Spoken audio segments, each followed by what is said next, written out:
Boa noite. Eu vou apresentar para vocês a evolução e os aspectos do sistema digestório dos hemípteros. Eles são do filo Artrópode, são da classe Insecta. Hemípteros é a ordem a que ele pertence.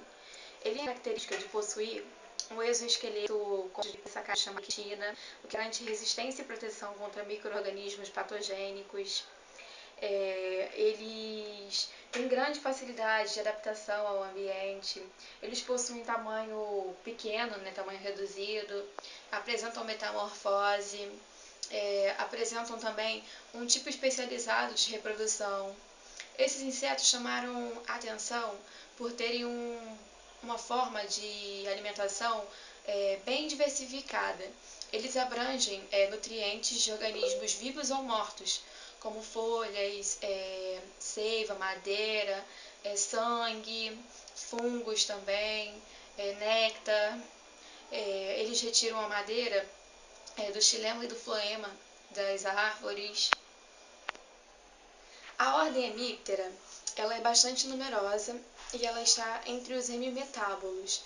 Ela possui 3 subordens: Alquenorrhyncha, Sternorrhyncha e Heteroptera.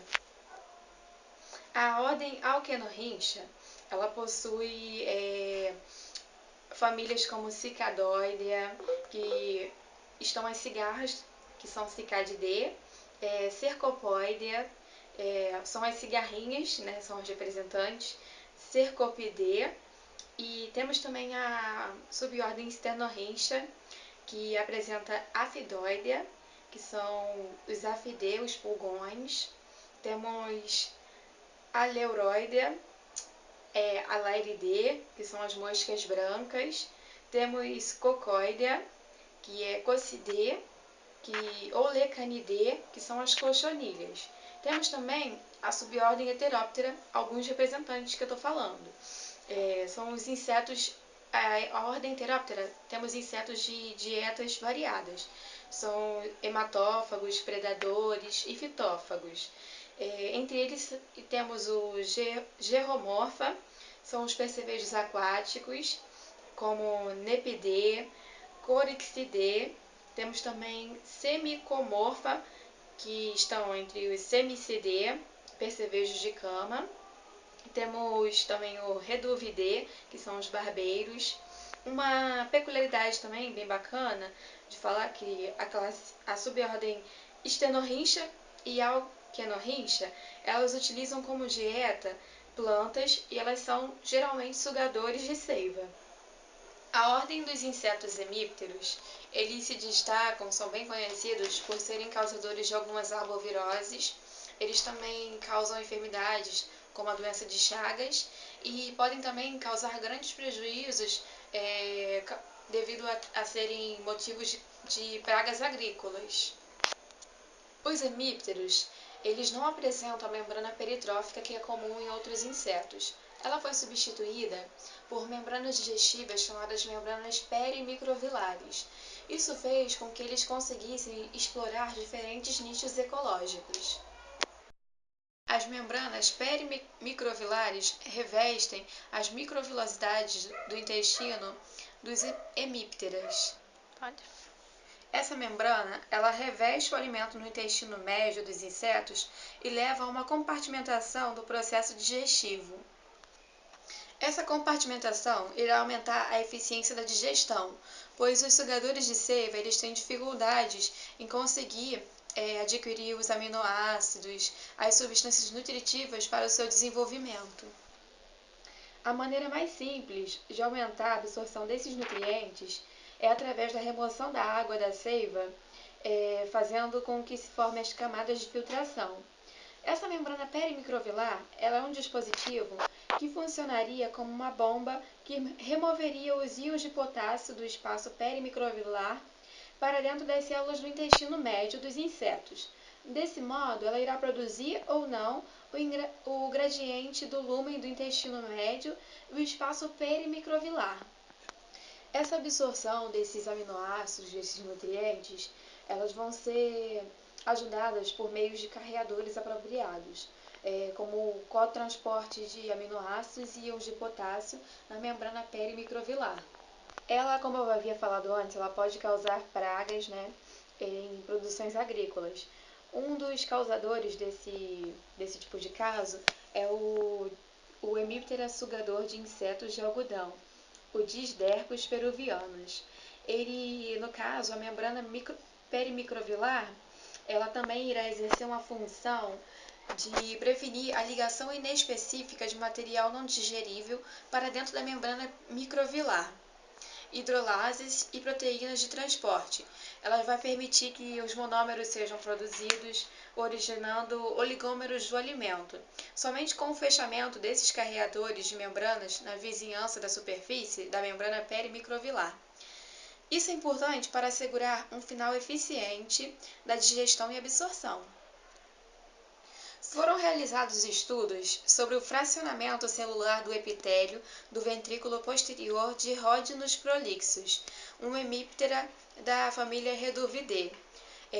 Mostraram que as enzimas digestivas, como a aminopeptidase, estaria aprisionada no espaço perimicrovilar e que a alfa-glucosidase e a alfa-manosidase seriam proteínas integrantes das membranas perimicrovilares e microvilares.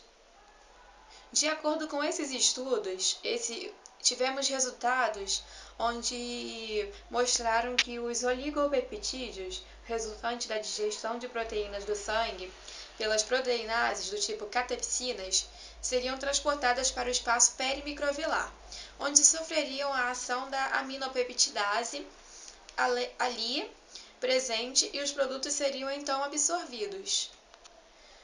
No intestino médio do Disdercus peruvianus, a organização do processo digestivo é semelhante ao do R. prolixus. O intestino é dividido em 4 regiões, chamadas V1, V2, V3 e V4. O primeiro segmento, V1, ele é caracterizado por ser uma região dilatada. Sua parede é espessa, também serve como reservatório do alimento, onde também ocorre a maior parte da atividade de hidrólise de carboidratos, absorção de água e glicose. O segundo segmento, V2, é tubular, e a terceira região ela é esférica, de parede elástica. E o V4 é um curto ducto ligando o V3 ao início do intestino posterior. As células de V2, V3 e V4 são similares às de V1, que é composto por células colunares, exceto o menor desenvolvimento da lâmina basal. As células de V4 elas carecem de organelas associadas ao citoplasma na superfície das membranas perimicrovilares e também de características morfológicas associadas à secreção de proteínas. Os estudos do sistema digestório de hemiptera demonstraram que a diferença entre a aparência citológica do epitélio do intestino médio e a produção de enzimas digestivas irão variar de acordo com o estado nutricional dos insetos, sendo que com o aumento do período de jejum irá aumentar a perda celular e a produção de membrana se acentua no estado já alimentado. A origem da membrana perimicrovilar suposta por Lane e Harrison num estudo, eles dizem que elas podem ter sido originadas de lipoproteínas sintetizadas pelo retículo endoplasmático liso, que através da membrana da primeira membrana auxiliariam na formação da segunda, possivelmente em regiões específicas do intestino do inseto. Inferiram também que a origem da dupla membrana possivelmente viria de grânulos de secreção formados no complexo de Golgi, que durante a sua migração para o ápice celular formaria uma membrana adicional dentro dos grânulos que descarregariam então seu conteúdo por exocitose. Após a fusão de membranas, o que permitiria assim a formação da membrana.